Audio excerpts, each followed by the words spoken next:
a culpa é dos Estados Unidos. Isso tem um pouco, né? O Adam Smith escreveu um tratado sobre a inveja. Tem um pouco sobre a inveja. Em suma, nenhum dos teóricos socialistas foi capaz de responder satisfatoriamente ao desafio lançado, eu já nem vou dizer pelo Hayek, que o Hayek seguiu o Mises, mas pelo Mises em 1920. Mises foi, eu posso dizer, um gênio. Quando me perguntam se eu sou hayekiano ou misesiano, eu digo, eu sou os dois. Há economistas que dizem, não, eu sou misesiano. Hayek, no final da fase da vida dele, virou um social-democrata. Eu não concordo. Eu digo, os dois eram austríacos e foram grandes economistas. Eram duas pessoas diferentes, tinham que ter ideias diferentes. Mas se você colocasse os dois, um de cada vez, no governo, eu tenho certeza que eles adotariam medidas muito semelhantes. Se é que eles iriam aceitar trabalhar em governo. Eu jamais aceitaria. Eu trabalhei uma e única vez. É uma experiência até engraçada, acho que vale a pena relatar, porque tem a ver com essa coisa de burocracia. A Prefeitura do Rio de Janeiro, em 1988, trocaram, o prefeito trocou, era ano de eleições municipais. O prefeito, que eu não preciso mencionar o nome, trocou o secretário de Fazenda, nomeou ele para o Tribunal de Contas do município, como é comum, né? E chamou para ser o novo secretário um colega meu aqui da UERJ, que era meu colega na época, na instituição que eu trabalhava, e que era muito meu amigo, ainda é, para ser o secretário. E esse meu amigo me chamou para ser o subsecretário. Me dá uma ajuda lá. Eu falei, pô, mas é um governo socialista, tua cabeça é completamente diferente da minha, eu não penso assim. Não, vamos lá, você só vai fazer contas, você só vai me ajudar. Aí tá bom, lá fui eu, era na Presidente Vargas. Subsecretário de Fazenda do município do Rio de Janeiro. No dia que eu assumi, foi 28 de agosto de 1988, o Banco Central decretou a falência do município do Rio de Janeiro.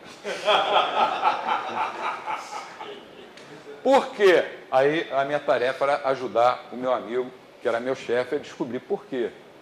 Aí eu passei uns 20 dias cercando o secretário do Tesouro Municipal para tentar descobrir como é que estavam as contas do Tesouro do município do Rio de Janeiro. O cara escondia de todo jeito, não me dava de jeito nenhum. Um dia lá eu perdi a paciência, veio, sei lá, o sangue calabrese, eu espremi o cara num canto e fui ver. Quando aquele prefeito tinha assumido, o município tinha 40 mil funcionários, mais ou menos. E naquele ano, que já era ano de eleição, estava com 139 mil funcionários. Ele colocou quase 100 mil funcionários para dentro do estado, do município. E em agosto estavam entrando pessoas, que ia ter eleição, acho que era em outubro ou novembro, pessoas estavam entrando em agosto, recebendo retroativamente como se tivesse entrado em janeiro. Aí tivemos uma reunião um domingo de tarde, eu, o secretário e o prefeito. O prefeito é um sujeito bem intencionado, honesto, mas é socialista.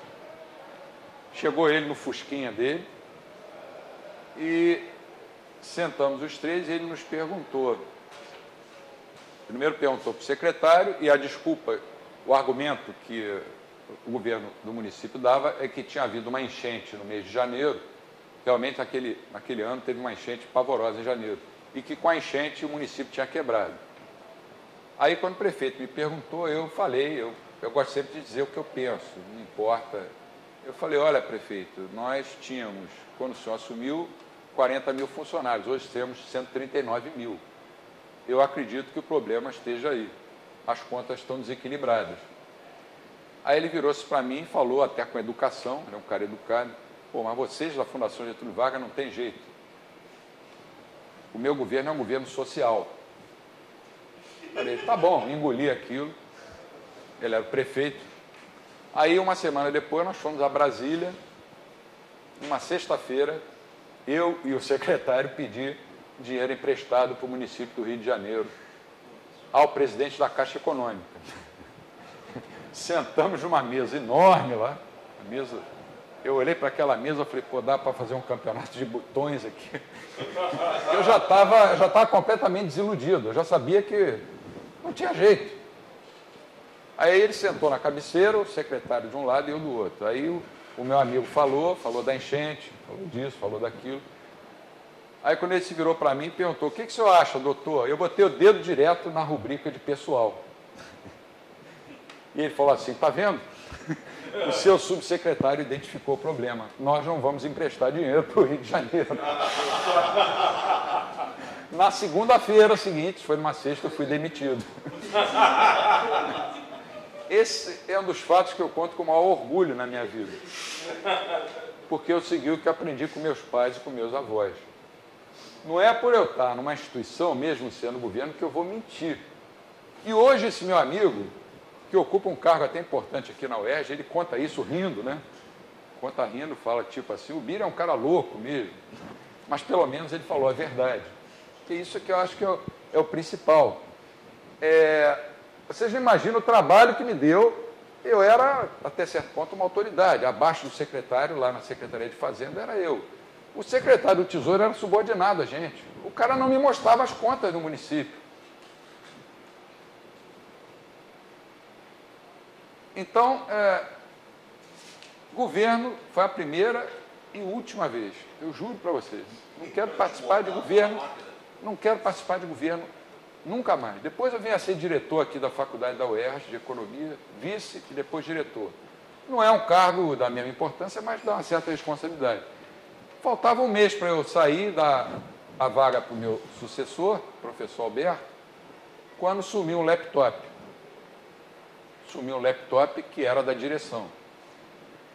Aí eu fui na polícia com o chefe da secretaria, fiz o BO, né, que chama, BO, convocamos aqui uma sindicância interna, depois o inquérito, o chefe da segurança da UERJ foi ouvido e declarou, está lá escrito no processo, declarou que a segurança da UERJ não tinha condições de dar segurança, porque o prédio era muito grande, e, enfim, concluíram que a culpa era do ladrão. Mas não ficou só nisso. 3 anos depois, bate lá em casa um cara do Tribunal de Contas do Estado, com um ofício me intimando a pagar em UFIR. É o único estado do Brasil que ainda tem UFIR, né? O Rio, né? Me parece. O valor equivalente ao que valia o computador na época em que ele foi comprado. Ele foi comprado, acho que em 1998, por aí, quando eu era vice-diretor. Custou uns R$5 mil. Isso tem uns 4 anos. Eu fiquei na justiça há 4 anos. Esse ano, um mês atrás, eu me cansei daquela história de ficar recorrendo. Fui lá e paguei o laptop. Devolvi aos cofres públicos R$9.300 e poucos por um laptop. Se você vai nas Casas Bahia, você compra uns 9 laptops por esse preço, à vista. Então, eu não quero ser mais diretor, não quero ser coordenador só de um curso como esse. Não quero nada no setor público. Eu quero paz e sossego e divulgar a Escola Austríaca de Economia, que é o que eu estou tentando fazer aqui. Quer dizer, nenhum socialista conseguiu responder aos argumentos simples do Mises, porque eles não conseguiram entender, não tiveram a capacidade de entender a natureza do desafio proposto pelo Mises. Porque, mesmo sendo socialistas, eles raciocinavam em termos do paradigma neoclássico walrasiano. Walrasiano é equilíbrio geral. Leon Walras, né, como eu falei. Do positivismo e do equilíbrio. Quer dizer, o paradigma neoclássico, walrasiano, do positivismo em ciências sociais e do equilíbrio, que a gente já criticou aqui no início do curso, o professor André, o Alex. Então, eles não eram capazes mesmo de entender os problemas super complexos de um sistema em que não havia nem propriedade privada e nem exercício, liberdade de exercício da função empresarial. Eles não conseguiram, não tinham capacidade de entender. Para que propriedade privada? Para que função empresarial se a gente pode fazer tudo isso num gabinete em Moscou ou em qualquer outro lugar? Por isso mesmo, as análises desses economistas eram todas estáticas. Quando você raciocina em equilíbrio geral, você está sendo estático, mesmo que você chame teu modelo de dinâmico. Você traz o futuro para o presente. E isso impedia completamente eles de entender a essência, né, o cerne, o coração do problema do cálculo econômico e da economia em geral. Quer dizer, dizendo de uma forma mais rude, esses caras não entendiam de economia. Pode parecer arrogância, mas não é. Eu discuto, às vezes, com o sujeito formado em Chicago, eu posso não concordar com ele, mas eu tenho que admitir que ele entende de economia, que ele estudou economia profundamente. O método dele é diferente do meu, mas eu respeito o cara, como ele também deve me respeitar. Mas esses aí não tinham a menor noção de como funciona o sistema econômico. E achavam que podia ser tudo comandado, com ordens de cima para baixo. E até hoje não houve nenhum socialista que tenha refutado os argumentos, não vou nem dizer austríacos, do Mises, que já vão fazer 100 anos. E nunca vai aparecer alguém que consiga refutar, porque a lógica do cara é irrepreensível. Da lógica ninguém escapa. Só podem existir preços se existirem mercados. Só podem existir mercados se houver propriedade privada. Se não existe propriedade privada, você não pode falar em mercados. Você fala em, sei lá, mercados paramétricos. Qual aquela outra expressão que estava no slide anterior? Que eu até achei... Oh, meu Deus, não é preço paramétrico. Eu esqueci agora a expressão. Sei lá, não é solução competitiva.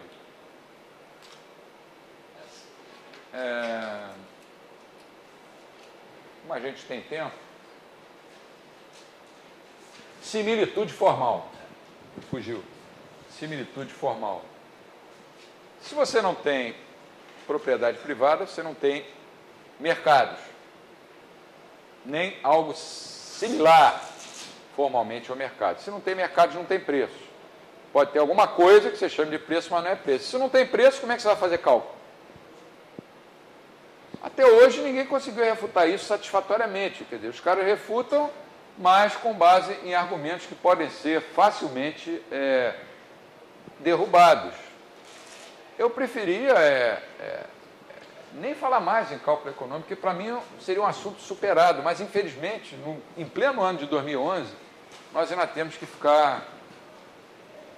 Porque vocês vão encontrar opiniões aí fora de pessoas que acreditam nos argumentos contrários ao de Mises. Amanhã nós vamos festejar os 9 anos desse livro, A Teoria do Meio Circulante e do Crédito, que é de 1912. Essa edição é americana, eu não tenho a edição em alemão, obviamente, porque eu não sei ler alemão e também não deve estar esgotado. Theorie des Geldes und der Umlaufsmittel, certo? Que traduziram como teoria da moeda e do crédito, mas que, segundo o professor Anthony Miller, que é alemão, que dá aula na Universidade de Aracaju, Geldes não significa moeda, significa meio circulante. Então seria teoria do meio circulante, ou, se quiser, dos meios de pagamento e do crédito. E esse livro também do Rothbard, Man, Economy and State, with Power and Market. Esse livro também é sensacional. O Rothbard tem coisas que eu acho sensacionais, assim como tem coisas que eu paro um pouco para pensar e digo, será que ele está certo? Não cabe aqui nesse curso discutir. Ele, em algumas coisas, era radical demais. Em outras, ele tinha um equilíbrio perfeito. Ele escreveu um livro de história do pensamento econômico que é um dos melhores livros, talvez o melhor, que exista. São 2 volumes. Aliás, eu emprestei o 2º volume para alguém, a pessoa não me devolveu, e assim como o livro do Bombaver, eu emprestei, não me lembro para quem emprestei, e perdi o livro do Bombaver.